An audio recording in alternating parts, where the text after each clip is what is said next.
ஆலயத்தை விட்டு வெளியே வந்து விடலாம். இந்த 10 நிமிட தரிசனத்தை நீங்கள் திருச்செந்தூரில் நினைத்து பார்க்க முடியுமா? பழனியில் நினைத்து பார்க்க முடியுமா? அல்லது மற்ற படைவீடு ஆலயங்களில் நினைத்து பார்க்க முடியுமா? முடியவே முடியாது. 10 நிமிடங்களுக்குள் ஒரு தரிசனம் முடிகிறது என்றால் அந்த ஆலயத்தின் அளவை நினைத்து பாருங்கள். ஆனால் ஆலயம் சிறிதாக இருந்தால் என்ன?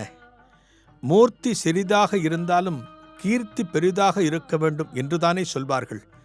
அந்த வகையில் பன்னெடும் காலத்திற்கு முன்பிருந்தே புகழ்பெற்று விளங்குகிற திருக்கோயிலாகத்தான் பழமுதிர்ச்சோலை இருந்து வருகிறது. எங்கே இருக்கிறது பழமுதிர்ச்சோலை? எல்லோருக்கும் தெரிந்த மதுரை சித்திரை விழாவின் கதாநாயகனான கள்ளழகர் குடியிருக்கும் அழகர் மலைக்கு மேலேத்தான் பழமுதிர்ச்சோலை இருக்கிறது. பழமுதிர்ச்சோலை என்கிற இந்த படை வீட்டுக்கு தனி பெரும் சிறப்பு உண்டு. அதாவது அழகு முருகனும் அலங்கார மாலவனும்.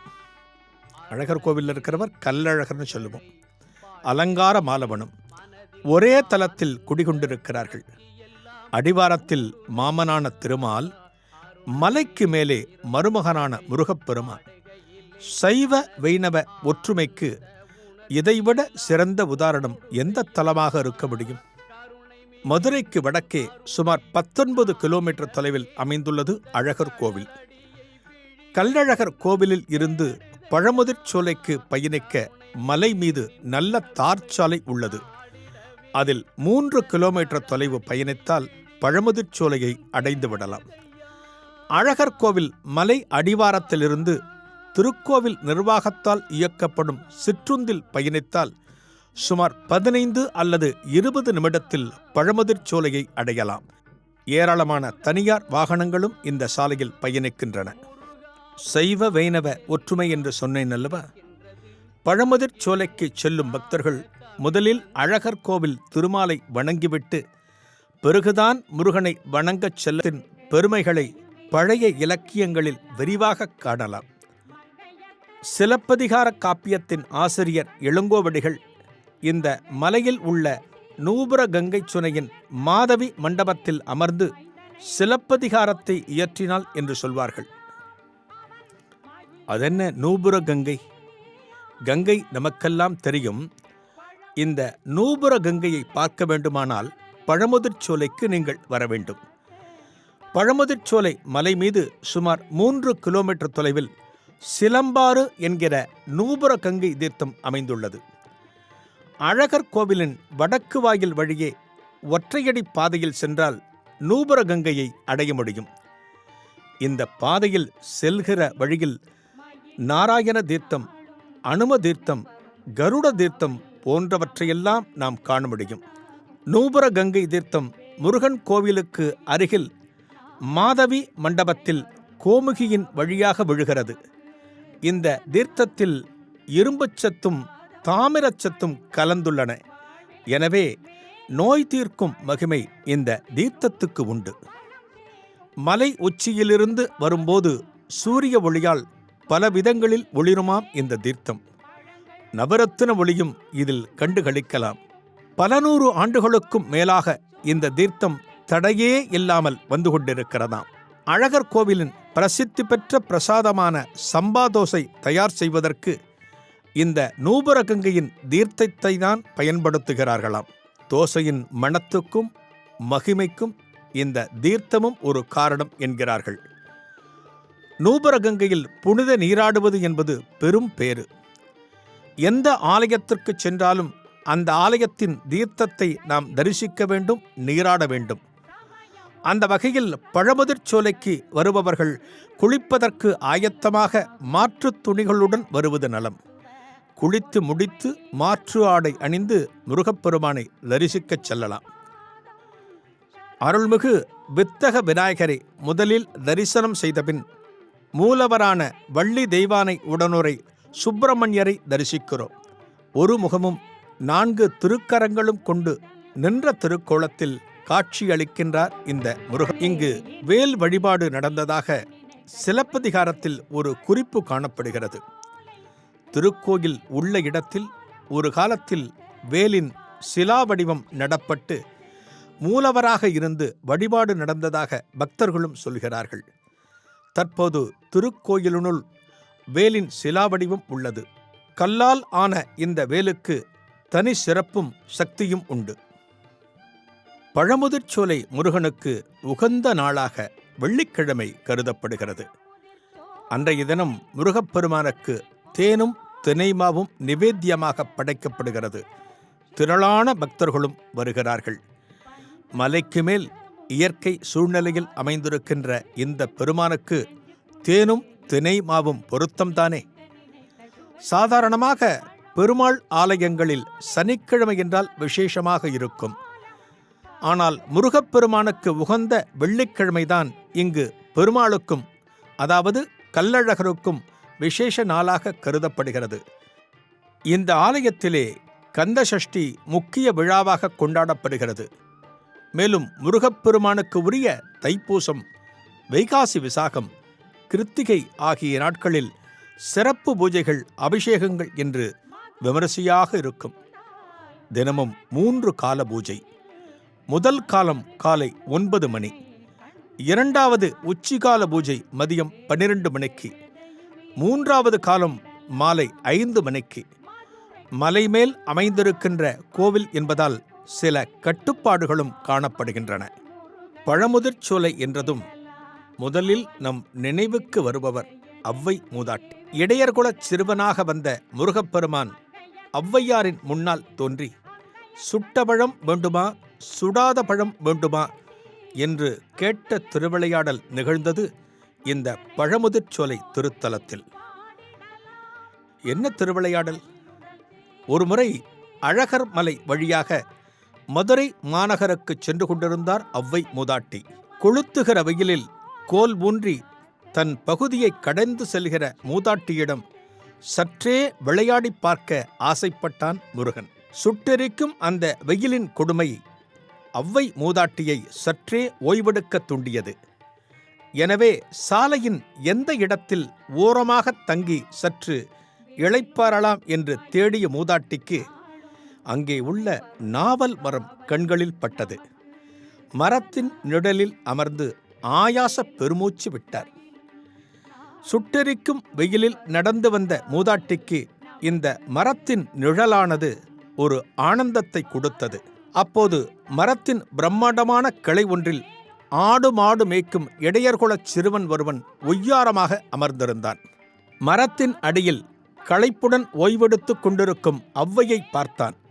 பிறகு, பாட்டியே, நெடுநேரம் நடந்து வந்த களைப்பில் இருக்கிறாற்போல் தெரிகிறதே. உன் சோர்வும் அசதியும் அகல்வதற்கு நல்ல நாவல் பழங்களை பறித்து போடட்டுமா? அவை உனக்கு ஒரு புத்துணர்ச்சியை கொடுக்கும் என்று மழலை மொழி மாறாமல் கேட்டான் அந்த சிறுவன். குரல் வந்த திசையை அன்னார்ந்து பார்த்த ஔவை, பறித்து போடப்பா, நீ தரப்போகின்ற நாவல் பழங்கள்தான் என் தாகத்தையும் சோர்வையும் தீர்க்கட்டும் என்றார். அதன் பின் அந்த சிறுவன் கேட்கிறான், பாட்டி, சுட்ட பழம் வேண்டுமா, சுடாத பழம் வேண்டுமா? சிறுவன் ஏன் இப்படி கேட்கிறான் என யோசித்த ஔவை சற்று இடைவெளிக்கு பின், சுடாத பழமாகவே போடப்பா என்றாராம். அடுத்த கணம் நாவல் மரத்தின் ஒரு கிளையை பிடித்து பலமாக உலுக்கினான் அந்த சிறுவன். கிளையில் இருந்து ஏராளமான கனிகள் தரையில் பொலபொலவென்று உதிர்ந்தன. கீழே விழுந்த பழங்களில் மண் துகள்கள் ஒட்டி கொண்டிருந்த காரணத்தினால் அவற்றை அகற்றும் விதமாக ஊதி ஊதி சாப்பிட ஆரம்பித்தார் ஔவையார். இதை பார்த்த சிறுவன் சிரித்தான். என்ன பாட்டி, பழம் சுடுகிறதா? ஒவ்வொன்றையும் ஊதி ஊதி தின்கிறாயே என்று குறும்பாக கேட்டான். ஔவைக்கு அப்போதுதான் புரிந்தது இவன் சாதாரண சிறுவன் அல்ல என்று. அதற்குள் அந்த சிறுவன் அங்கிருந்து மறைந்து முருகப்பெருமான் கையில் வேலுடன் காட்சி தந்தான். இந்த திருவிளையாடல் நிகழ்ந்த இடம் பழமுதிர்ச்சோலை. முருகப்பெருமானால் இந்த உலகில் இருக்கின்ற உயிர்கள் அனைத்தும் உலகப்பற்று எனும் மண்ணால் ஒட்டப்பட்டிருக்கின்றன. அந்த பற்று எனும் மண்ணை போக்க வெறும் கல்வியறிவு மட்டும் போதாது, இறைவனை உணர்ந்து கொள்ளும் மெய்யறிவும் தேவை. அந்த மெய்யறிவு வாய்க்கப் பெற்றவர்களால் மட்டுமே பற்று எனும் மண்ணை அகற்ற முடியும். இதுதான் சொல்லப்படுகிற தத்துவம். இந்த தத்துவத்தையும் தாண்டி இன்னொரு செய்தியும் சொல்வார்கள். தனது புலமையில் ரொம்பவே இருமாந்திருந்த ஔவையின் அகங்காரத்தை அடக்கும் விதமாகவும் முருகப்பெருமான் நிகழ்த்திய திருவிளையாடல் இது என்பர். சிறுவனாக வந்து முருகப்பெருமான் உலுக்கிய இந்த நாவல் மரம் இன்னமும் பழமுதிர்ச் சோலையில் இருக்கிறது. எனவே இந்த தலத்தின் தலவிருட்சமே இதுதான். இங்கு அநேக நாவல் மரங்கள் உள்ளன. இவற்றில் பல மரங்களில் விநாயகர் சதுர்த்தியின் போது பழங்கள் பழுக்கும். ஆனால் முருகப்பெருமான் சிறுவனாக இருந்து உலுக்கிய நாவல் மரத்தில் கந்த சஷ்டியின் போது மட்டுமே பழங்கள் பழுக்கும். நமது இல்லத்திலே பூஜை வழிபாடுகள் இருந்தாலுமே ஒரு ஆலயத்தில் தரிசிப்பது என்பது நமது மனதை பக்குவப்படுத்தக்கூடியது.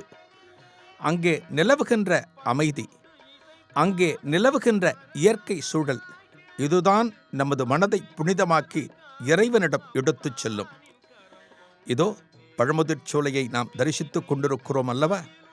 பழங்கள் உதிர்க்கப் பெற்ற சோலை என்பது இதன் விளக்கமாகும். பழங்கள் பார்த்தாலே மனம் குளிரச் செய்யக்கூடியவை. இந்த மலையிலே பழங்கள் உதிர்ந்து கொண்டே இருக்குமாம். அப்பேற்பட்ட இடத்திற்குத்தான் பழமுதிர்ச் சோலை என்று பெயர் வந்திருக்கிறது.